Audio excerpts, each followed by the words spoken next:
七仙魚最近嗰幾年不斷咁傳出係講大話、做神棍之類嘅嘢。咁近日咧就網民揾到咧七仙魚原來咧就以一個浩林嘅筆名咧就出過一本自傳小説，就叫《侵犯回憶》，而且賣咗萬幾本。咁而同時咧，同年佢亦都係接受咗呢個壹週刊嘅訪問，講翻佢嘅自身經歷同埋佢自己嘅來源啦。咁但係咧就被網民發現同2個月之前嘅影片講嘅嘢係完全有出入。咁首先我哋先睇下壹週刊嗰度講啲咩啦。咁佢就話咧，佢係台灣出身嘅，喺佢細個嗰陣時咧就由養父養大佢，喺佢16歲嗰陣時咧，佢養父就性侵佢，然之後咧佢就決定咗出咗呢本自傳小説，然後就講述佢養父點樣去性侵佢，而且當中嘅文筆咧係好詳細咁樣描述，亦都有好多好意淫之類咁嘅嘢啦。咁究竟佢係想描繪佢養父性侵佢啊，定係想寫一本色情小説呢？而同時都有另一個網民咧就揾翻咧有一個係類似七仙魚樣嘅一個類似色情雜誌啊。咁而當中咧嗱，雖然咧睇落去係好似咁，但係咧我哋細睇下面嘅文字咧，你會見到係一啲圖案嚟嘅。點解張相會咁呢？咁據嗰個網民所講呢，就係因為 Facebook 唔俾出有字嘅嘢，所以佢就選擇用 AI 去改。咁所以呢，都係好難確認呢一件事嘅真實性，好難保你係改咗七仙魚個頭上去。咁而我亦都上網去抄翻呢一個雜誌書啦。咁但係呢，我就揾唔到嘅。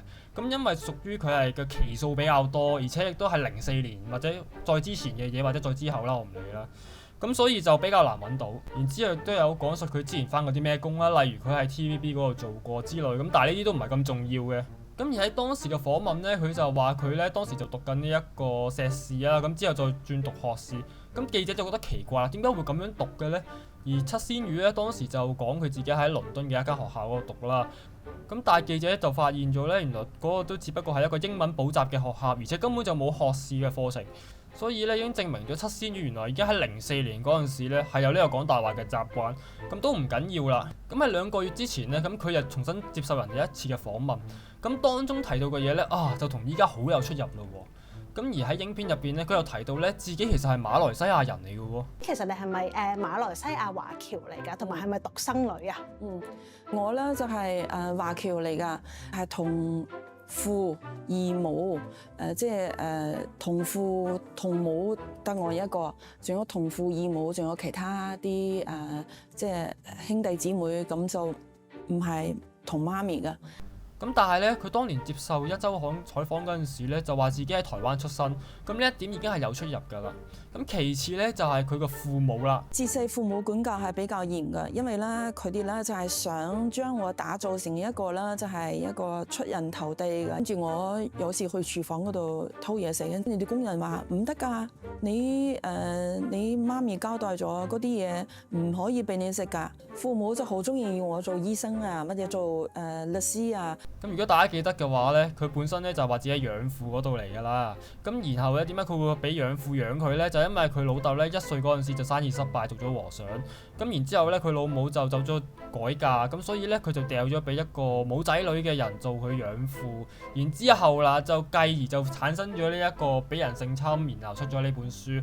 咁但係啱啱嗰段影片你都睇到啦，佢係話佢自己係由細到大都俾父母教啦，包括係佢自己食宵夜嗰時咧都話俾個工人話係佢老母唔俾佢自己食呢個宵夜，所以喺呢個位咧我哋亦都可以睇到咧佢又講大話咯喎。